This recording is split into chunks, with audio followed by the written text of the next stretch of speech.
कपड़ा किसी का गंदा है, लक्ष्मी को कभी पसंद नहीं है, लेकिन लोग क्या करते हैं, पहने हुए कपड़े को पहनना मतलब दरिद्रता की ओर जाना है। पुराने से पुराने सत्संगियों को देखा, वो तंबाकू खाता है। अभी मैं कि बाबा जब से मैं दीक्षा लिया साल भर तो ठीक ठाक रहा, उसके बाद मेरे घर में दरिद्रता, मेरे ही घर में रोग, मेरे ही घर में विघ्न बाधा। लेकिन जैसे ही सत्संग से उठेंगे, अगर पास में मिरर दो चार लगा दिया जाए, बड़ा बड़ा मिरर, बड़ा बड़ा वो दर्पण आईना लगा दिया जाए, और सत्संग से उठने के बाद देखिए कि कौन आदमी उस मिरर के पास नहीं जाता है। जैसे मिरर के पास जाएगा, आराम से एक बार तो बाल संभालेगा, हो सकता है कुछ बिखरा हुआ है शरीर, चेहरे पर कुछ लगा है, उसे पूछेगा। मतलब देहाभिमान, देह की कितनी खोज है, देह पर कितना ध्यान है। इसका मतलब ये नहीं कि हम खंडन करते हैं कि आप कुछ करें ही नहीं, देह की संभाल कीजिए। लेकिन आदमी सजाने में कितना खर्च करता है।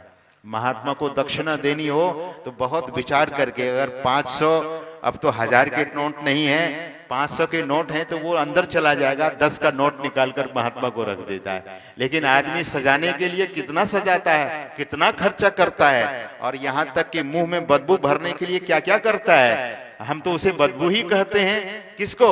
जो गुटखा खाता है, जो पान खाता है, जो जर्दा खाता है, गंदगी ही तो भरता है। उसे भरने के लिए 500 के नोट जरूर चेंज कर लेगा। मुझे खाना है गुटखा, चलो 500 ही चेंज कर देंगे। लेकिन महात्मा के पास जब प्रणाम करने आता है तो आदमी 100 बार सोचता है कि नोट कौन सा दिया जाए, 10 का कि सिक्का 5 का दिया जाए कि 50 का रुपया दिया जाए। 500 तो बहुत महंगा है, ये तो महात्मा को देना ठीक नहीं होगा। सज्जनों, कॉस्मेटिक चीजों पर लोग कितने खर्च कर रहे हैं, सार्थक खर्च कीजिए। इसका मतलब ये नहीं कि मैं कहता हूं कि महात्मा लोगों को 500 ही नोट चढ़ाइए, मैं ये नहीं कहता हूं, ये श्रद्धा का विषय है। लेकिन फिजूल खर्ची व्यक्ति वो है जिसके जीवन में देहाभिमान है, जो देह के अभिमान से उठा नहीं है। और जब तक देह के अभिमान से व्यक्ति नहीं उठेगा तो साधना में उन्नति नहीं कर सकता। इसीलिए संत सदगुरु महाराज कहते हैं कि तन, सबसे पहले नाम किसका लेते हैं? कह सकते थे मन धन तन, लेकिन नहीं, सबसे पहले समर्पण क्या करना है? This precious human body is not yours, first you decide, take a decision. ये डिसाइड कीजिए, निर्णय कीजिए कि ये शरीर अब मेरा नहीं है, ये सदगुरु का है। और सदगुरु को जब आपने शरीर दे दिया तो इसमें फिर गुटखा खाएंगे लोग, तंबाकू खाएंगे। मैं पुराने से पुराने सत्संगियों को देखा, वो तंबाकू खाता है। अभी मैं कहां गया था, कुंथा बांका जिला, एक सज्जन, बड़ा ही रुग्ण शरीर, कपड़ा इतना मैला, इतना मैला, इतना गंदा कपड़ा पहना हुआ था, मैं हैरान हो गया देखकर उसे। बहुत देर से मेरे कमरे के बाहर खड़ा था जहां मेरा निवास था। सज्जनों, कपड़ा किसी का गंदा है, लक्ष्मी को कभी पसंद नहीं है। माता लक्ष्मी उसके घर में नहीं जाती है। जगन्नाथपुरी में जो झाड़ू लगाते थे, जो माता झाड़ू लगाती थी, जो सज्जन सफाई का काम करते थे, उन्हीं के घर में जाकर एक बार लक्ष्मी भोजन करने लगी।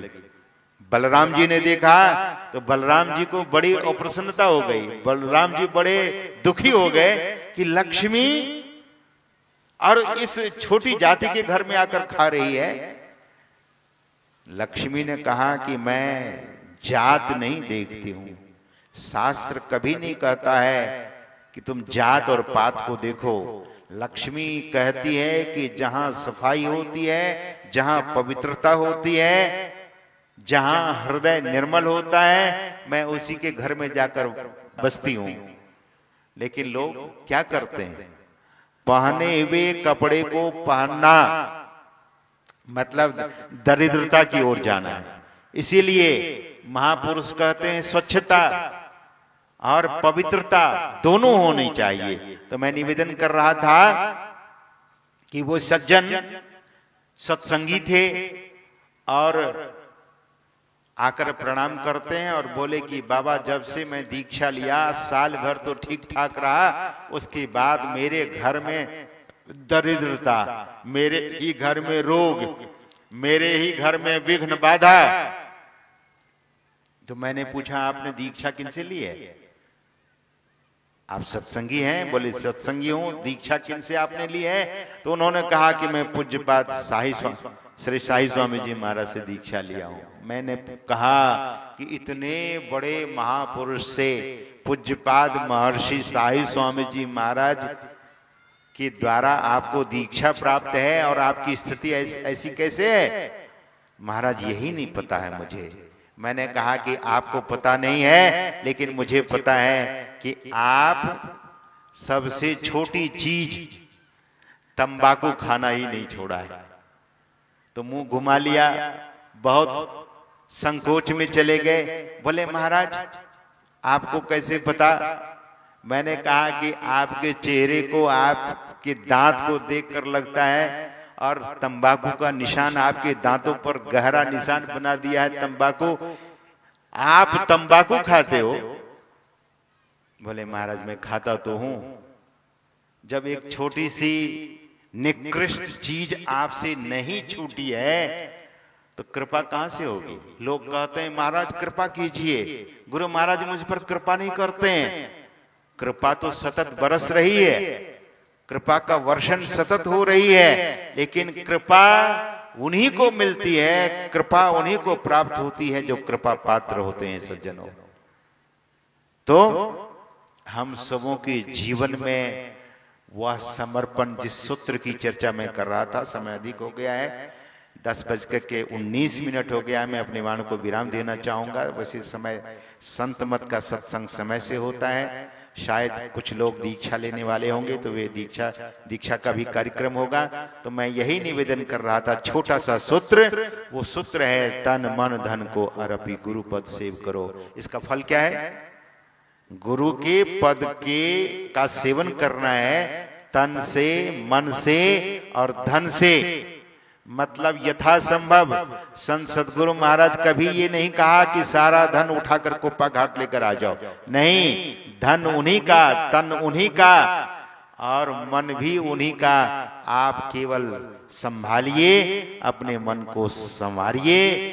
और किसका मन संवरता है, किसका मन सजता है? जिसका मन गुरु के मंत्र को जपता है उसका मन सज और संवर जाता है, उसका जीवन भी सज और संवर जाता है सज्जनों। तो फल क्या है? सदगुरु महाराज कहते हैं कि मैं ही आज्ञा पाली, दुस्तर भव सुख से तरो। आज्ञा, सदगुरु की आज्ञा पालन करके यह संसार तो दरअसल में दुस्तर है, लेकिन इस दुस्तर संसार सागर से वे लोग पार कर जाते हैं सुखपूर्वक। कौन? जो तन मन धन को अर्पी गुरु पद सेव करो। जो गुरु के पद का सेवन करते हैं, आज्ञा का पालन करते हैं। यही छोटा सा सूत्र आज के इस सत्संग में। तो मैं अधिक नहीं कहते हुए, जो भी औपचारिक सूचना है आपको मन संचालक महोदय आपको औपचारिक सूचनाएं देंगे। इन्हीं शब्दों के साथ एक बार प्रेम से बोलिए श्री सद्गुरु महाराज की जय।